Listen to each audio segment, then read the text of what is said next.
The night I met my future mother-in-law, she hugged me and called me daughter. 3 hours later, I heard her speaking about me in a language she thought I couldn't understand. And what she said made me realize something terrifying. My fiance wasn't marrying me for love. My name is Claire, and I had been with Daniel for almost 2 years. He was the man I thought I would spend the rest of my life with. He was gentle, thoughtful, and always knew how to make me laugh. So when he invited me to meet his family before our wedding, I was nervous but excited. His mother, Margaret, opened the door with a huge smile. "Claire." Finally. She hugged me tightly. "You're beautiful. Daniel chose well." I smiled. "Thank you.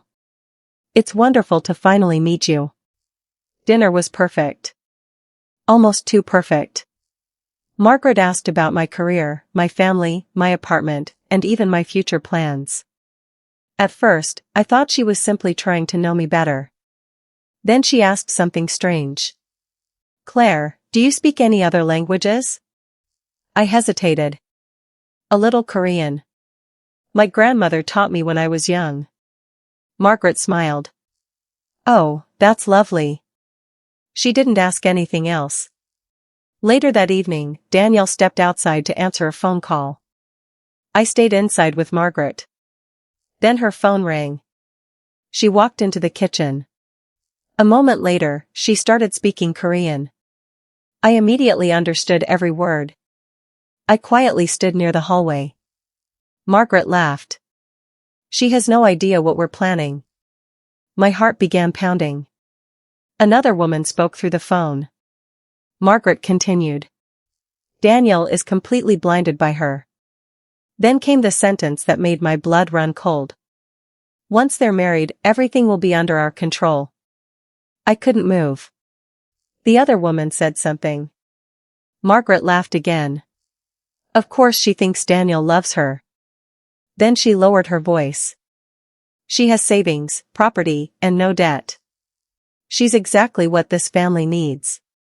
My stomach dropped. I covered my mouth so they wouldn't hear my breathing. Then Margaret said something even worse. "After the wedding, we'll convince her to put everything under Daniel's management." Everything suddenly made sense. The questions about my apartment. The questions about my savings. The strange financial documents Daniel had recently asked me to sign. It wasn't love.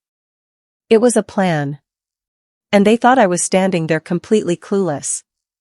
I quietly walked back into the living room before Margaret finished the call. When Daniel returned, he smiled. "Everything okay?" I smiled back. "Everything is perfect." He kissed my forehead. But inside, something had changed forever. That night, I made a decision. I wasn't going to confront them. Not yet. I was going to let them believe their secret was safe. Because if they wanted to play a game, I was going to make sure I knew every rule before I made my move. The next morning, Daniel woke me with a kiss and asked if I was excited about the wedding. I smiled. "More than you know." But he didn't know what I knew. From that moment forward, I started paying attention to everything. Every question. Every strange request. Every conversation.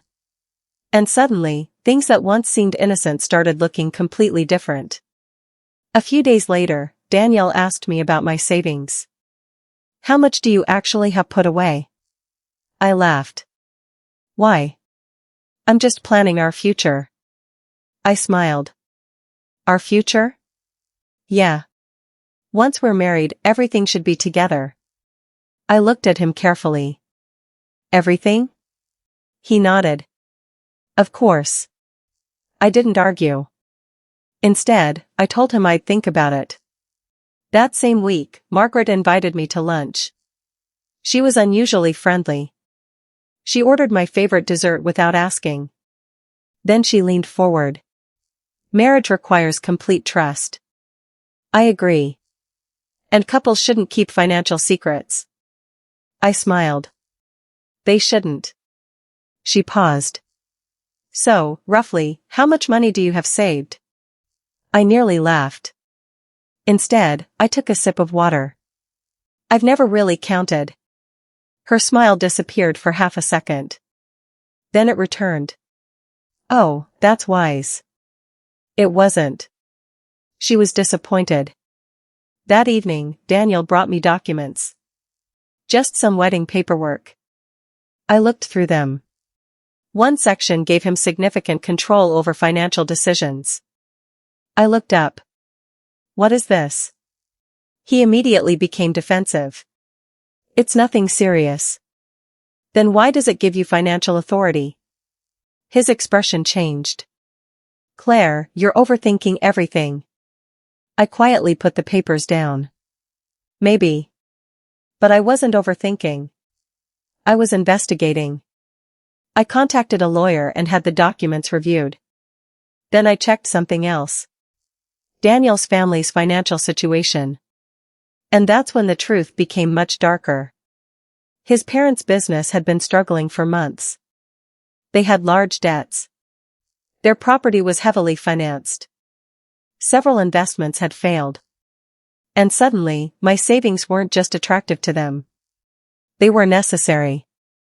But there was still one question. How long had Daniel known? I found the answer 2 days later. An unknown number sent me a photograph. Daniel was sitting beside Margaret and a financial advisor. The date on the photograph was 2 months before he proposed. I stared at it in disbelief. Then another message appeared. Ask Daniel why they discussed your property before he asked you to marry him. My hands began shaking. He hadn't accidentally become involved in his family's plan. He had been involved before he even put the ring on my finger. That night, Daniel came home smiling. He hugged me. I love you. I looked into his eyes. For the first time, I wondered how many times he had said those words while hiding the truth. I hugged him back. I love you too. But inside, my heart was breaking. Because now I knew. The wedding wasn't their goal. My money was. I could have exposed Daniel that night. I could have called Margaret and told her exactly what I understood. But I knew something. If I confronted them too early, they would deny everything. So I did something they never expected. I acted normal. I continued planning the wedding. I smiled at Margaret. I thanked her for choosing decorations. I even let her believe she was becoming part of my family. But behind the scenes, I protected myself. I moved my savings. I secured my property. I canceled every document that could give Daniel control. And most importantly, I started collecting proof. One evening, Margaret visited my apartment. She walked around slowly, looking at everything. Then she smiled. This place is beautiful. Thank you. After the wedding, Daniel could really make this place better. I looked at her. Maybe. She sat down. You know, married women shouldn't have to worry about financial decisions. I stayed quiet. She continued. Daniel is very responsible. It would be easier if he handled everything. I smiled. I'll think about it. She looked satisfied. She thought I was finally giving in. She had no idea. A week later, I invited Daniel and Margaret to dinner at my apartment. They arrived together. Margaret brought champagne. She looked around the room and smiled. Soon, this will feel like a family home. I smiled. Soon. Daniel kissed my cheek. Everything is finally falling into place. I looked at him. Yes. Then I placed a large folder on the table. Daniel frowned. What is that? Something important. He opened it. His face changed immediately. Inside were copies of the financial documents. The debt records. The photograph of him with the financial advisor. The paperwork concerning my property. And finally, a transcript of Margaret's conversation in Korean. Margaret stopped breathing. Daniel looked at her. Then at me. You understood? I nodded. Every single word. Silence filled the room. Margaret tried to speak. Claire, you misunderstood. No. My voice was calm. I didn't misunderstand anything. Daniel stood up. Please let me explain. I looked at him. You had 2 years to explain. He couldn't answer. I continued. You told me you wanted a future with me. But you and your mother were planning how to control my money after the wedding. Margaret's face turned red. That wasn't what we meant. I looked directly at her. Then tell me what you meant. She became silent. And that silence told me everything. Then I placed one final document on the table. Daniel looked at it. What is that? I smiled sadly. The wedding cancellation. For the first time. Neither of them had anything to say. Daniel stared at the cancellation papers as if they were impossible to understand. Claire, please. I shook my head. No. I love you. I looked at him. If you loved me, you would never have planned my financial future behind my back. He lowered his eyes. Then Margaret stepped forward. You're destroying this family. I looked at her calmly. No, Margaret. You are. She stared at me. I continued. You didn't lose a daughter-in-law tonight. You lost access to someone you thought you could control. Daniel tried one final time. My mother pressured me. I shook my head. You were an adult when you proposed to me. He became silent. That was the moment I knew there was nothing left to save. I didn't scream. I didn't insult them. I didn't destroy their reputation.